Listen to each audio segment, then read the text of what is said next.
Mustabad ZPTC గుండం నర్సయ్య గారు మనతో ఉన్నారు. వారి మాటల్లో తెలుసుకుందాం. సార్ నమస్తే. నమస్తే. సార్ మీరు ఇదివరకు బీఆర్ఎస్ పార్టీలో జెడ్పీటీసీగా గెలిచి ఇప్పుడు కాంగ్రెస్ పార్టీలోకి మీరు మారబోతున్నారు. దానికి గల కారణాలు ఏంటి అసలు? బీఆర్ఎస్ పార్టీలో 5 సంవత్సరాల నుంచి కొనసాగినాం.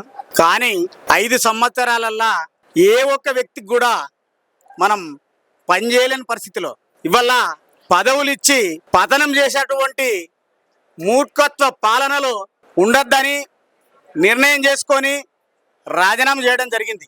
ఎందుకంటే ఎవరో కొంతమంది వ్యక్తులలో కనసాయలేగలలో నడిస్తే ఈ పాలన పనికిరాదు అనుకొని ఆ పార్టీకి రాజీనామా చేయడం జరిగింది.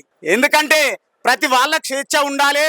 ఆ స్వేచ్ఛ లేని నాడు ఈ పార్టీలు ఎప్పుడు కూడా ప్రజలు పతనం చేస్తారు. అదే ధోరణిలో ప్రజలే ఇవాళ బద్దలు కొట్టి ఇడిచిపెట్టిర్రు.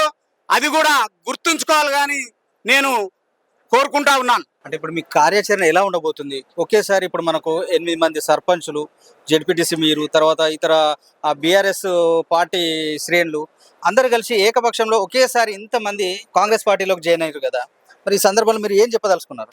ఇప్పుడున్న రేవంత్ రెడ్డి గారి ముఖ్యమంత్రి పాలనలో ఇక్కడ ఉన్నటువంటి నాయకులు కాంగ్రెస్ నాయకులు అందరి కలుపుకొని మహేందర్ రెడ్డి అన్న గారి నాయకత్వంలో పేద ప్రజలు ఎవరైతే ఉంటారో వారందరికి కూడా న్యాయం చేసే విధంగా వారికి ఏ అవసరాలు ఉంటాయో అన్ని తీర్చకపోయినా వారికి దగ్గరలో ఉండి వారికి ఏ అవసరం ఉందో మనతో అయ్యేటి తప్పకుండా వారికి న్యాయం చేసే విధంగా ప్రజలలో ఉంటామని కోరుకుంటా ఉన్నాం.